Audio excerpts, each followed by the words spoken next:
What's good with YouTube? You already know Big Flacco with a convict's perspective, and I'm smashing, dashing, sliding on through with that little bit of energy, man. Let's get it cracking. Please hit the like, subscribe, comment, do all things to help support this channel, and hit that bell notification to get some fire ass content, man. Check it out. Here's a throwback from Real Talk with Flacco. As you guys already know, I've been moving stuff for a while from one channel to the next, man. So here's a throwback for you guys. It's about Nortenos and Surenos that switch sides. And this happens a lot more than people realize. Hope you guys enjoy it. Um, we're going to be discussing hood hopping. Those that go from one barrio to another, or Surenos to Nortenos. And this happens a lot more times than not. And you guys may be thinking, okay, where's the positive message in this, or where's the message in this? And you're going to get to it at the end, so stay tuned. So within my hood, man, we've had multiple dudes that either left the hood eventually and joined one other hood, or so forth, man. And four of them I can discuss pretty majorly. And first of all, I'm going to talk about two brothers, Beto and Mando. I first knew Mando from way back in the days, and he used to go back and forth from LA to Milpitas. And he still had that cholo estilo when he come around, right? So at that time, we used to hang out before we were even cholos or gang banging. Well, things changed along the lines. We started banging. So one time he'd come over and kick it with us, man. And one time we literally started messing around with him, man. And, basically calling him a Sureno and stuff like that. And he just came back from football practice. And we pretty much were beating him up in the house a little bit, lightweight, but jokingly. We were hitting him with pans in his legs and stuff like that. And, we were just being bullies, basically. You know what I'm saying? And what can I say? It was basically, bad actions, you know what I mean? He eventually moved to LA. His brother stayed, okay? I get out from the county jail, but I'd already heard about him banging BMN at that time. Beto, we used to call him Dreamer. And he started being my little protege out there when I was 18. We were always together. He'd be staying at my house for days on end. We'd be going around putting in work. He was there a couple of times when people pulled out weapons on us, and a couple shootings and so forth, man. And he was always ready to rock. You know what I'm saying? He had body milpas in the back of his neck. He had Norteño on his arm. And, he was, putting in a lot of work on probation. You know what I'm saying? Ended up getting caught in a situation to where the only way for him to get out of doing time was to move. And so next thing you know, he moved down south to LA. Okay?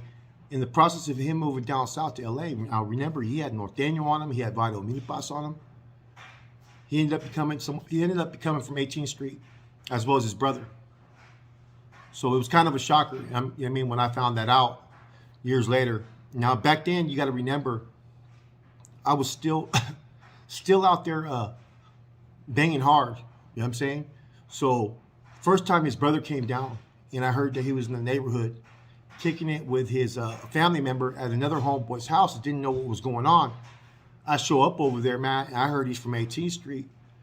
And so I jam him up right there on the spot. And he continued to get at me in the fashion of hey, Flacco, he goes, man, you're my homeboy.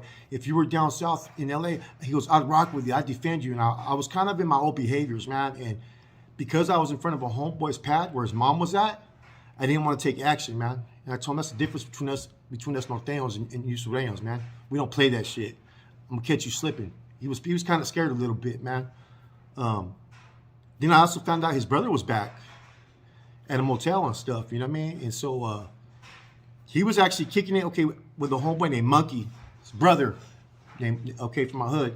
His brother used to be a Sureño from VML when they first moved out there to Milpitas. But Monkey got into the hood. So his brother kind of stopped banging and kicked it with us, but we kind of gave him a pass a little bit, you know what I mean?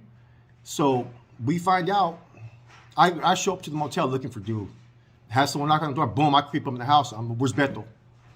I was looking for his ass, you know what I'm saying? And didn't catch him that day, man. And I'm glad I didn't, man, because to be honest with you, both these individuals were my friends at one time, and it was just my mindset of being a gang member at that time, you know what I mean? Now, we also had another homeboy named Mikey. Now, Mikey was from VCT, from San Jose, Barrio Colono 13. Now, I didn't know that when I first met him. No one told me nothing. all the youngsters from BMN were kicking back with this homeboy. And he would always dress trolled out, but he would never really wear blue or red. But he rocked with us. Even against the Surenos out there when we were having fun, he was ready to ride. We were his homeboys. Come to find out later on, you know what I mean, some other homeboys tried to jam him up, and I backed his play. You know what I mean, against some other homeboys. They rolled up in the neighborhood. I'm like, nah, that's the homie right there, man. You know what I mean? And, you know, his family were very well connected, man. As far as they were cooks in the dope game. He ended up doing time in the feds, man. And back then when he was kicking it with us, man, like, you know, he'd get like about a QP from his family members. And what he did was, for 20 seconds, he'd fill up a whole fucking dime bag like if it was weed. And he was selling it. It got pissed off, man. You know what I'm saying? So it was the plug, put it that way, back in the days, man. And, you know, a lot of us benefited off that later on as far as, you know what I mean, resources out there in the hood. I came across him years later. I talk about a transaction I did for £1.50. You know what I'm saying? Where there was some, we don't know what happened, but I've known this dude for a minute, man. And I always questioned whether I didn't believe that he gave me bunk product at that time, the rewash. I always thought maybe the homeboys had switched it out. So, yeah, years later I ran into him. He was just straight bison putting in work. And then we also had another homeboy named Joey. Now, Joey had moved when he was about 15, 16 years old from Florencia area. His sister was dating a cat from Florencia that was there. And we actually rushed their pad back in the days. So hard that, you know, he quit banging the dude, man. He ended up being cool. The older cat, he wasn't that older, but at the time, he was actually a big vato, man. But he ended up being cool. Like, I'm not here to bang. I'm here to chill. And so I started seeing a lot of the young homeboys from BMN kicking it with these dudes. So I started kicking with Joey as well. You know what I'm saying? And I ended up liking him, man. I mean, we got off hella times. He was there when my car got shot out. When I talk about when the Surenos trapped us in from LA, they ended up coming in from both sides. I was with the homeboy Wino from Horseshoe. Beto was there too. You know what I'm saying? And a couple other homeboys. And the Surenos rushed up in my car, and I'll tell this story again later on in a future episode. They started blasting at me and the homeboy Ozin when we were running through a park. You know what I'm saying? And, you know, it was a trip. You know, I was getting backlash from my older homeboys. They're like, man, they're from over there. And whoa. I said, nah, he's rocking with us, eh? You know what I'm saying? And I defended him, you know, to the fullest. Because he was putting in work right there with us, man. He was riding with us. He had a stepbrother from Horseshoe, Angel Sapo. That was his stepbrother. You know, so years later, I heard that something happened to him on the farm. Someone identified him and brought it up that he was originally from down south. I guess they removed him and they put him into a Sureno pod. And someone seen him in the, you know, in Brown. And he started set tripping on his ass. You know what I'm saying? Joey, I mean, it was kind of unfortunate, man. And, you know, these are 4 different scenarios, man. Like I said, and the whole thing, right, that I'm trying to get at, man, is that the message behind this is sometimes people, places, and things of the locations you are affected by the peer pressure. You know what I'm saying? Like when Beto got down to 18th Street area, man, in a really infested gang area, I heard from some people that one of the main reasons why is for survival. You know what I'm saying? He's in that hood. He's in that neighborhood. You're going to create new friends.